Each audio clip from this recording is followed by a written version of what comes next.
जिस लड़के को बचपन में कोई दोस्त नहीं मिलता था, जिसे क्लास में बच्चे मारते थे, वो लड़का आज पूरी दुनिया का सबसे अमीर व्यक्ति है। जी हाँ, ये कहानी है एलन मस्क की। लेकिन उससे भी पहले एक छोटे से अकेले बच्चे एलन की। एलन मस्क का जन्म दक्षिण अफ्रीका के प्रिटोरिया शहर में हुआ। बचपन में वो घंटों किताबें पढ़ता था। 9 साल की उम्र तक उसने पूरा ब्रिटानिका एनसाइक्लोपीडिया पढ़ लिया था। जब दूसरे बच्चे बाहर खेलते थे, एलन लाइब्रेरी में बैठा रॉकेट्स और स्पेस पर किताबें पढ़ता। साइंस फिक्शन और टेक्नोलॉजी से संबंधित किताबें उसकी पहली पसंद थी। लेकिन इसी वजह से उसके उम्र के बच्चे उसे अजीब समझते थे, उसे तंग करते थे, उसे पीटते थे। 10 साल की उम्र में एलन को पहला कंप्यूटर मिला। उस समय आम लोगों के लिए इंटरनेट जैसी सुविधा नहीं थी। एलन को कोई सिखाने वाला नहीं था। उसने खुद ही कंप्यूटर मैनुअल से बेसिक लैंग्वेज सीखी और 12 साल की उम्र में एक वीडियो गेम बना डाला जिसका नाम था ब्लास्टार, जिसे उसने $500 में बेचा। अपने टैलेंट से ये उसकी पहली कमाई थी। कुछ समय बाद कुछ ऐसा हुआ जिसकी एलन ने कभी कल्पना तक नहीं की थी। एलन के माता पिता का तलाक हो गया। वो अपने पिता के साथ रहने लगा, लेकिन वहां उसे प्यार नहीं, सिर्फ इमोशनल आइसोलेशन मिला। स्कूल में और घर में उसके सपनों का कोई साथी नहीं था। लेकिन फिर भी वो चुपचाप किताबों और कंप्यूटर में डूबा रहा। एलन जानता था कि अगर वो कुछ बड़ा करना चाहता है तो उसे बाहर जाना होगा। 17 साल की उम्र में एलन अपने माता पिता की इच्छा के विरुद्ध कनाडा चले आया।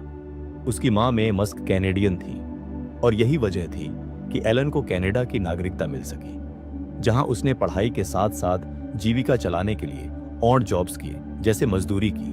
कभी लकड़ी उठाई, कभी बर्तन धोए, कभी खेतों में काम किया। वो दिन भर काम करता और रात में पढ़ाई करता। यही सिलसिला लगातार चलता गया।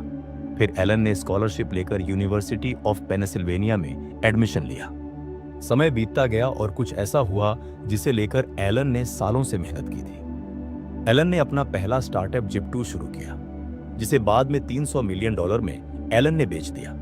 फिर उसने पेपाल बनाया, जिसे ईबे ने $1.5 अरब में खरीदा। सब सोच रहे थे एलन अब आराम करेगा, लेकिन तब उसने कहा, अब मैं रॉकेट बनाऊंगा और इंसानों को मंगल तक ले जाऊंगा। एलन ने स्पेस एक्स की स्थापना की, जिसका मकसद था इंसानों को मार्स पर पृथ्वी की तरह बसाना, अंतरिक्ष यात्रा को सस्ता बनाना और रीयूजेबल रॉकेट्स बनाना। सबने कहा पागल है, और कहते भी क्यों ना, लोगों ने ऐसी कल्पना भी नहीं की थी। स्पेस एक्स की पहली 3 लॉन्चेस फेल हो गई। एलन पहली बार अपने जीवन में डरा हुआ महसूस कर रहा था। टेस्ला के इन्वेस्टर्स भी पीछे हटने लगे थे। एलन ने अपनी सारी जमा पूंजी झोंक दी, आखिरी डॉलर तक, सब कुछ। अगर अगला लॉन्च फेल हुआ तो मेरे पास अब कुछ नहीं बचेगा, एलन ने सोचते हुए कहा। पूरी दुनिया की निगाह एलन पर थी। आखिरकार हुआ वही जो ईश्वर को मंजूर था। चौथा लॉन्च सफल रहा और वहीं से शुरू हुआ स्पेस एक्स का असली सफर। आज एलन टेस्ला के सीईओ है, स्पेस एक्स के फाउंडर है। न्यूरालिंक, स्टारलिंक, XAI जैसे फ्यूचरिस्टिक प्रोजेक्ट्स का नेतृत्व कर रहे हैं। लेकिन जब कोई पूछता है, तुम इतना सब कैसे करते हो, एलन मुस्कुराकर कहता है, जब कोई चीज वाकई जरूरी हो तो आप उसे करते हैं, चाहे आपके पास जीतने की एक भी वजह ना हो। सोचिए, एक लड़का जिसे बचपन में बुलीड किया गया, जिस पर स्कूल के दोस्त हंसते थे, जिसने अपनी पहली कंपनी चलाने के लिए कई रात भूखे गुजारी, लेकिन उसने रुकना नहीं चुना, क्योंकि वो चीज उसके लिए मायने रखती थी।